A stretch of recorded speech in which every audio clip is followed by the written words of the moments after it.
entusiastas da ciência livre e sem filtro, meu nome é Lúcio e você está no canal Make Science BR. E hoje eu estou aqui entrevistando o Joaquim. O Joaquim é uma pessoa muito interessante porque ele está na paleontologia há muito tempo, há uns 5 anos. Depende do que você define como estar na paleontologia. Ele eu acho que é uma das pessoas, até o momento, talvez seja a pessoa mais nova da área que eu estou entrevistando. Porque você está no quarto período, né? Quarto período da graduação em biologia, né? Ciência biológica. Mas ele já tem interesse na paleontologia, corre atrás da paleontologia há muito tempo. E, bom, antes de eu chegar no ponto que eu quero chegar, se apresenta. Quem é você? Como que você caiu na paleontologia? Por que biologia? Por que paleontologia? Bem, sou Joaquim Pedro Bogado, né? Essa é uma daquelas coisas meio difíceis de dizer assim, né? Como que eu fui cair na paleonto. Mas desde muito pequeno que eu sinto esse interesse assim, pela paleontologia. Eu me lembro que quando eu era pequeno, muito criança, eu assistia aquele filme clássico da Disney, Fantasia. E aí tem aquela sessão ótima com a música, a Sagração da Primavera, e aí tem o desenho de toda a evolução da vida, começando no começo do planeta Terra, passando pelos seres aquáticos, até chegar no dinossauro. Quando eu era criança eu via aquilo e ficava fascinado, que coisa fantástica, sabe? Não existe mais isso. E isso veio desde criança. Quando eu era criancinha também, meu pai começou a gravar pra mim os documentários da série também clássica, Paleo World, que em português eles traduziram para o mundo dos dinossauros, e eu assisti aquilo desde criança. Meu pai acordava cedo, gravava para mim em VHS, eu acordava depois e assistia a fitinha que ele tinha gravado. E aí continuou, né? A diferença é que eu também tinha, na escola, tinha eu que gostava de dinossauro e tinha outros amigos que gostavam de dinossauro. A diferença é que com o tempo esses amigos foram parando de gostar de dinossauro, começando a gostar de outros desenhos, né? Foram querendo fazer outras coisas da vida, querendo seguir medicina, odontologia, e eu continuei nessa maluquice, né? E aí estamos aí. E você teve a oportunidade, né, de participar de alguns eventos de paleontologia antes da graduação, né? Sim, sim. Como foi para você esse primeiro contato profissional, né? Porque uma coisa muito diferente é quando a gente tem a paixão pela coisa, né? Que a maioria dos paleontólogos geralmente vira paleontólogo já por algo mal resolvido da infância, né? Sim. Vamos dizer assim. Mas quando chega na parte profissional, alguns até reconhecem que não é bem isso que eles queriam, né? Mas pelo visto você realmente se identificou. Sim. Como foi esses primeiros passos na paleontologia para você? Então, quando eu passei assim do ensino fundamental para o ensino médio, eu comecei a procurar coisas mais específicas sobre paleontologia, né? Antes eu via muito documentário, filme, site. Depois eu comecei a ler uma literatura mais especializada. Comecei a tentar ler os primeiros artigos, assim, óbvio que no começo eu estranhava muito, tinha muita coisa que eu não entendia. Mas eu tentava ali fazer um esforço para tentar. E aí eu segui uma página no Facebook, né, conhecida entre as pessoas que gostam da paleontologia, né? O Colecionadores de Ossos, da iniciativa ótima da grande Aline, dou todo apoio. E aí eu segui a página. E todo dia a Aline ia lá e botava novas notícias, artigos novos. E teve um dia em que ela recomendou um evento que ia acontecer. Era o 10º Simpósio Brasileiro de Paleontologia de Vertebrados. Ia acontecer no Rio de Janeiro. Eu moro em Niterói, que é uma cidade do lado do Rio de Janeiro. E eu pensei, poxa, é um evento de paleontologia, posso tentar participar. Por sorte, nesse evento eles abriram inscrição para alunos pré-graduação, né? E aí eu conversei com meus pais, eles acharam uma boa ideia e aí ficou estipulado que eu iria ao simpósio. E assim eu fiz. E aí foi, né? Chegou o dia, muito animado, fui pra lá. Eu aproveitei muito. Eu acho que foi uma coisa muito boa. Eu gostei muito de ter ido nesse evento, porque aquela história foi o primeiro contato com a paleontologia em si. Porque às vezes quando eu era mais novo, eu ficava assistindo documentário das pessoas lá cavando e tal, das pessoas mostrando os fósseis, mas eu não tinha noção de como era o trabalho real. Como é que era, quando que os profissionais paleontólogos se encontram, como que eles discutem as coisas, como que eles fazem, né? Quais são as maluquices que eles falam, né? Pois é. Então foi muito bom porque eu tive a oportunidade de ver assim como que a coisa é feita, realmente. E além disso, uma coisa que eu gostei muito é que, além de eu ter visto isso, ter aprendido muito de um ponto de vista assim teórico, digamos, aprendi muita coisa sobre a paleontologia, eu também aprendi como que era o ambiente acadêmico, né? Porque a gente na escola não tem muita noção disso. Né? Até na graduação ainda não se vê aprofundado, né? É. E aí foi muito bom porque eu tive aquele baque, assim, né? Porque eu achava que, dentro da paleontologia todo mundo deve se entender, né? Deve ser as ilusões, né? Deve ser um ambiente agradável, onde as pessoas se entendem, colaboram. E aí eu já cheguei tomando baque, né? Do primeiro dia, vendo que, né, não era bem assim, que você tinha atritos, você tinha rixas, você tinha gente que não se falava, né, que não era simplesmente uma questão de quero estudar o bicho X que está na instituição Y que vai dar tudo certo e que vai dar tudo certo e maravilha, eu vou ser feliz estudando aquilo. Não, muitas vezes a gente não é assim, a gente depende dos outros, acaba até às vezes sendo limitado por onde, infelizmente, sendo limitado pelo nosso entorno. Então eu acho que foi uma coisa muito boa, foi um crescimento assim, que eu tive. Foi uma experiência em que eu pude aproveitar muito, porque não só eu aprendi mais coisas, tipo, que os dinossauros da bacia potiguar tinham afinidades de outros lugares. Não, eu aprendi muita coisa pessoalmente. Assim. E a vivência, né? E eu acho que foi bom porque me preparou para a entrada na academia, né? Porque isso acaba sendo meio brusco às vezes. A pessoa chega assim, encantada ainda com aquele olhar do entusiasta de fora e chega num laboratório e aí dá de cara com rixa de orientador com outras pessoas, com material que ela não pode ver, com às vezes o táxon ou o grupo ou o tipo de estudo que ela mais... Tem um colonizador lá. Ela acaba não podendo seguir, então assim, eu acho que foi bom porque eu tive esse primeiro baque antes.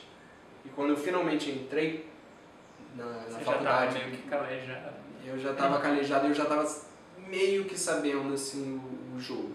Obviamente que eu não sabia pouquíssimo, né? Não aprendi tudo de uma primeira vez, mas foi bom assim, pra eu sentir como é que era. O que me marca muito da sua história, né, é que, ironicamente ou não, o seu primeiro simpósio foi o meu primeiro também. O primeiro simpósio de paleontologia de vertebrados que eu participei foi aqui no Rio, em 2010. Caramba! Então a nossa história ela converge em muitos aspectos, né? Eu acho isso fascinante. E aí então, atualmente, né, você está fazendo biologia na UFRJ, né? Sim. No quarto período. E já está iniciando suas próprias pesquisas, né? Você quer falar um pouquinho sobre o que você gosta, o que você está fazendo? Bem, pode ser. Eu, desde bem criança, eu tinha um desejo muito forte em estudar as faunas do período Permiano, né? Porque quando eu era criança eu assistia esse documentário Paleoworld e tinham 2 episódios sobre o Permiano que eu achava sensacionais, assim, porque eles mostravam aqueles bichos únicos, né? Aqueles terapsídeos basais, que eu ficava olhando e eu ficava encantado aquilo e eu pensava, meu Deus, eu quero trabalhar com isso.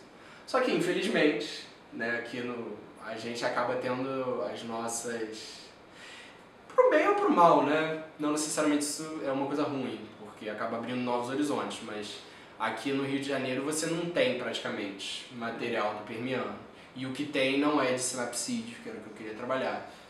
Então, eu cheguei no laboratório contando isso e aí a minha professora, minha orientadora chegou e falou, olha, perdão, na graduação vai ser muito difícil você trabalhar com isso. Então procuramos outras coisas, né? Lá no laboratório tem um pós-doc, o professor Paulo, E aí a professora, como ele trabalha com a professora... eu acho que vai ter que cortar essa Calma, parte, sem né? problema. Eu sou do laboratório de macrofósseis, da UFRJ. A professora responsável pelo laboratório é a professora Lívia, que trabalha com mamíferos. Como eu não queria trabalhar com mamíferos, né, ela me encaminhou para ser orientado pelo aluno de pós-doc do laboratório, que é o Paulo. E aí o Paulo, primeiramente, ele viu assim meu interesse e ele falou, olha, eu tenho aqui disponível um material de dentes de dinossauro terópodes que ainda não foi estudado. Foi estudado antes, foi tema de uma tese de monografia, mas nunca deu em nenhum artigo e a metodologia que a gente usou na época já avançou e ninguém fez uma reanálise com esses métodos novos. Então teve essa primeira proposta de eu trabalhar com isso.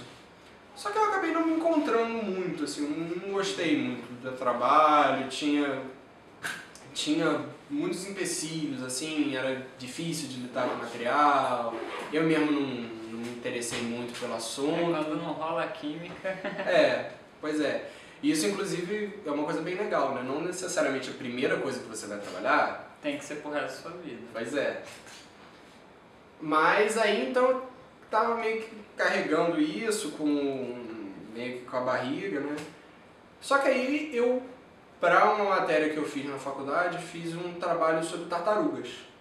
E aí eu descobri que tartaruga, que era um bicho que antes eu não ligava muito, assim, era uma coisa que eu gostava muito, eu gostei muito de aprender sobre.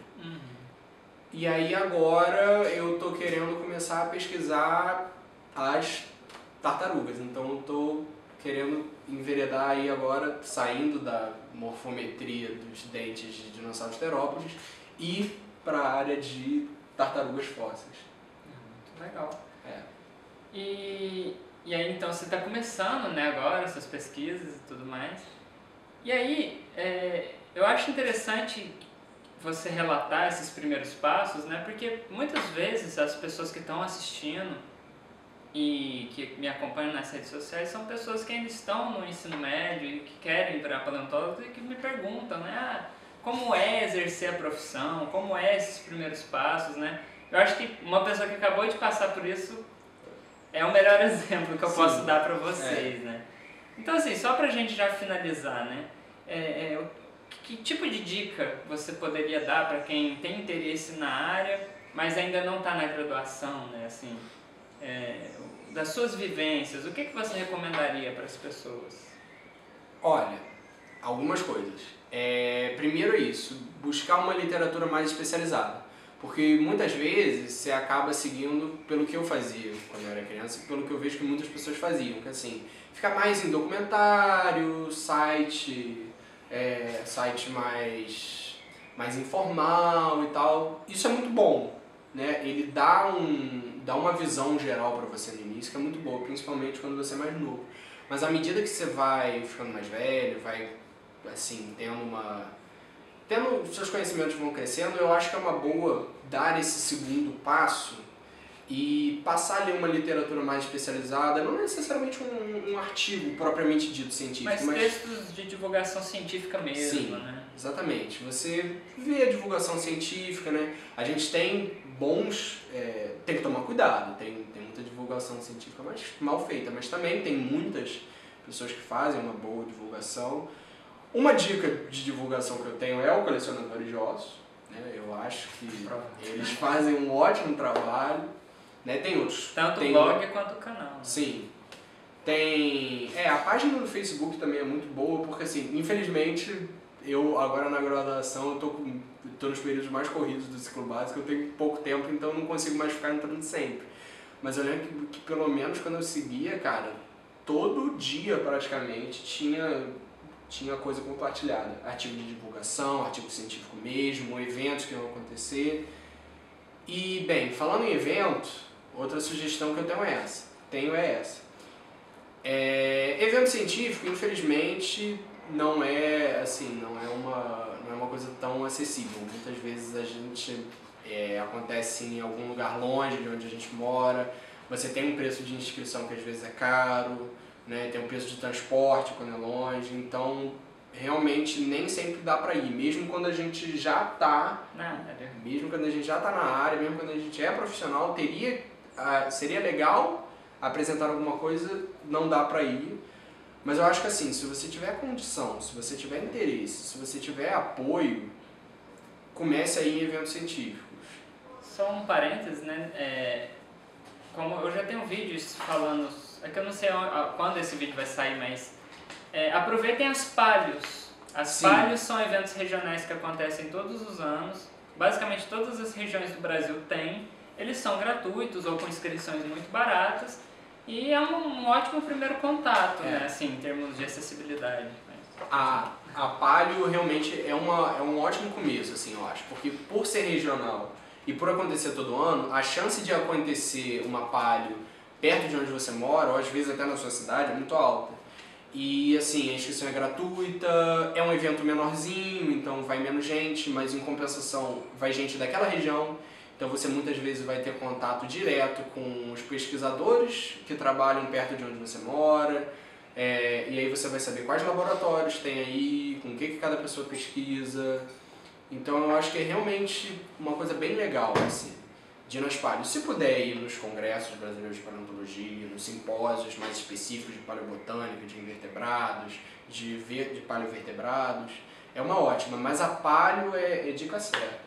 Até porque, por não ser especializado em uma área, como paleobotânica, paleopaleontologia, micropaleonto, você vê um pouquinho de tudo. Mas eu acho então que uma boa primeira dica comece a ler literatura especializada. Literatura? E se puder, vai em eventos. E assim, mesmo que você não vá em eventos, eu acho que sondar os laboratórios que tem próximo à sua região e os laboratórios que tem no país, que até mesmo se você tiver a condição, no exterior, né, que trabalham com os assuntos pelos quais você mais se interessa, eu acho que é uma boa dica também, para você já ter essa noção. Porque assim, eu comentei que eu gostaria de trabalhar com animais permianos. Quando eu fui para o laboratório de macrofósseis, eu já sabia que essa não era a especialidade. Eu só pensei que talvez nos acervos da UFRJ pudesse ter alguma coisa... Que não ia ser tão inacessível, né? E aí depois eu vi que não. Mas assim, você já tem uma noção, né? O Rio de Janeiro, por exemplo. O Rio de Janeiro é um lugar em que tem várias instituições científicas e várias instituições que trabalham com paleontologia. Então eu tinha assim, à minha disposição um leque de possíveis laboratórios e possíveis orientadores e possíveis áreas de pesquisa, né? O Rio é bem privilegiado. Sim, eu pude escolher para onde eu ia, né? Eu acho que o Rio é o lugar mais diversificado, assim, né? Em termos de opção. Se não é o mais, é um dos, com certeza. Acho que São Paulo também tem bastante. São Paulo tem bastante e tem aquela questão de ser uma metrópole, né? Então, sim. São várias cidades, mas é muito perto uma da outra. O Sul também não fica atrás, né? São os três principais polos. Não, Brasília não.